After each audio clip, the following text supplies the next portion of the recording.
Hello students, good morning. जैसा कि पिछले क्लास में चर्चा किए थे स्कोप ऑफ स्टैटिस्टिक्स, सांख्यिकी के क्षेत्र पे, उसके क्लासिफाई या सांख्यिकी के क्षेत्र को जो 3 भाग में बांटा गया है, उसमें 2 भाग को हम लोग डिस्कस कर चुके थे। आज डिस्कस करेंगे हम लोग सांख्यिकी की सीमाएं पर, लिमिटेशन ऑफ स्टैटिस्टिक्स पे। तो इसमें लिखिएगा, वर्तमान में सांख्यिकी का क्षेत्र निरंतर बढ़ता जा रहा है, लेकिन सांख्यिकी के प्रयोग की सीमाएं भी है। पूर्ण विराम। समंक सदैव ही लाभकारी नहीं होते, कौमा समंक भ्रमपूर्ण निष्कर्ष भी देते हैं। पूर्ण विराम। ये कभी कभी अर्थ का अनर्थ करने, कौमा सही को गलत और गलत को सही सिद्ध करने में भी प्रयोग किए जा सकते हैं। पूर्ण विराम। सांख्यिकी के सीमाएं के बारे में टिपेट ने अपने विचार दिए हैं, वो लिखिएगा पैराग्राफ चेंज करके। टिपेट ने ठीक ही कहा है कि डबल इन्वर्टेड कॉमा से लिखिएगा, तकनीकी अथवा अन्य किसी क्षेत्र में अनुसंधान करने में सांख्यिकी रीतियों का प्रयोग कुछ मान्यताओं पर आधारित होता है तथा उसकी कुछ सीमाएं होती है और उनसे प्रायः अनिश्चित निष्कर्ष प्राप्त होते हैं। पूर्ण विराम डबल इन्वर्टेड कॉमा से क्लोज कर दीजिएगा।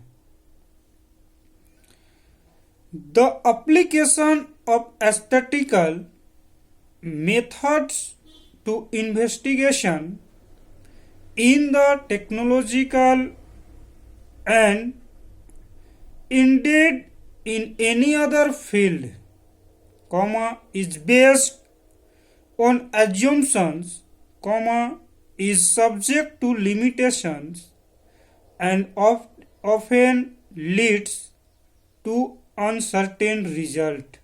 Full stop double inverted comma से क्लोज कीजिएगा।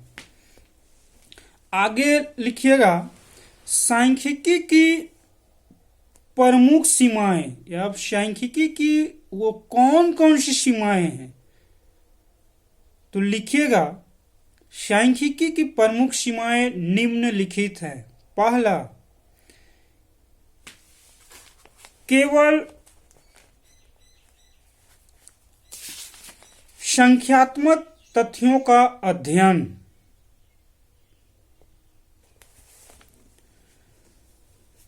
दूसरा, सांख्यिकी समूह का अध्ययन।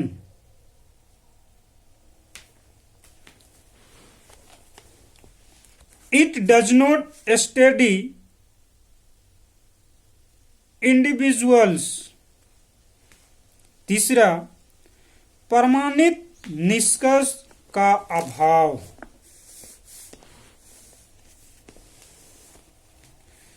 Lack of standard conclusions. चौथा, औसत रूप में सत्य।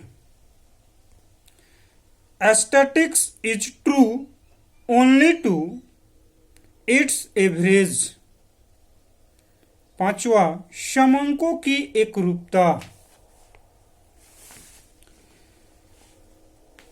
Homogeneity and uniformity is a must. छठा, सांख्यिकी नियमों का पूर्ण ज्ञान आवश्यक। Only experts can make use of statistics. सातवां, भ्रमपूर्ण निष्कर्ष। All statistical methods are subject to bears.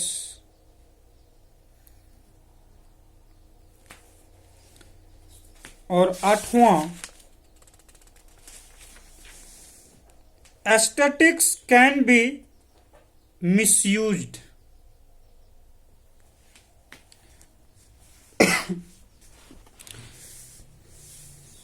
पहला में लिखिएगा केवल संख्यात्मक तथ्यों का अध्ययन। इसमें लिखिएगा सांख्यिकी में केवल संख्यात्मक तथ्यों का अध्ययन किया जाता है, कौमा गुणात्मक पहलुओं की सांख्यिकी में उपेक्षा होती है, जैसे देश प्रेम, कौमा चरित्र, कौमा ईमानदारी, कौमा मित्रता इत्यादि का अध्ययन नहीं किया जाता, पूर्ण विराम। दूसरा, सांख्यिकी समूह का अध्ययन। इसमें लिखिएगा सांख्यिकी समूह का अध्ययन करती है, इसमें व्यक्तिगत तथा तथ्य सम्मिलित नहीं किए जाते, पूर्ण विराम। तीसरा, प्रमाणित निष्कर्ष का अभाव। सांख्यिकी निष्कर्ष पूर्ण रूपेण प्रमाणित नहीं होते, पूर्ण विराम। उचित निवेदन विवेचन के अभाव में कभी कभी भ्रमपूर्ण निष्कर्ष प्राप्त होते हैं, पूर्ण विराम। चौथा, औसत रूप में सत्य। सांख्यिकी के नियम दीर्घकाल में तथा औसत रूप में ही सत्य सिद्ध होते हैं, कौमा भौतिक विज्ञानों के नियमों की भांति सांख्यिकी नियम पूर्ण रूप से सत्य नहीं होते, पूर्ण विराम।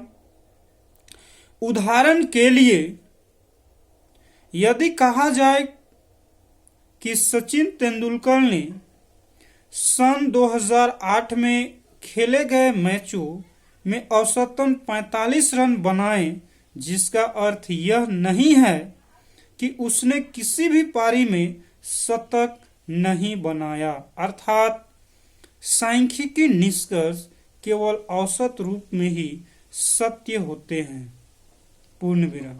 पांचवा, समंकों में एकरूपता। सांख्यिकी तथ्यों का समान और सजातीय होना आवश्यक है, क्योंकि भिन्न जाति के समंकों की तुलना नहीं की जा सकती है, पूर्ण विराम। उदाहरण के लिए पेड़ों की ऊंचाई के आंकड़ों की तुलना बिल्डिंग की ऊंचाई के समंकों से नहीं की जा सकती, पूर्ण विराम। छठा, सांख्यिकी नियमों का पूर्ण ज्ञान आवश्यक। सांख्यिकी अनुसंधान के लिए सांख्यिकी के नियमों का पूर्ण ज्ञान होना आवश्यक है, अन्यथा परिणाम त्रुटिपूर्ण एवं भ्रम उत्पन्न करने वाले होंगे, पूर्ण विराम। प्रोफेसर बाउले के शब्दों में डबल इन्वर्टेड कॉमा देके लिखिएगा, आरोग्य व्यक्तियों के हाथ में पड़कर समंक बहुत खतरनाक औजार साबित हो सकते हैं, पूर्ण विराम। डबल इन्वर्टेड कॉमा से बंद कीजिएगा। और सातवां, भ्रमपूर्ण निष्कर्ष। सांख्यिकी के परिणामों की भली भांति समझने के लिए संदर्भ का भी अध्ययन करना आवश्यक है, अन्यथा वे असत्य सिद्ध हो सकते हैं। तो इस तरह से स्कोप ऑफ स्टैटिस्टिक्स कंप्लीट हुआ। अगले वीडियो में एक नए टॉपिक पर डिस्कस करेंगे। Thank you.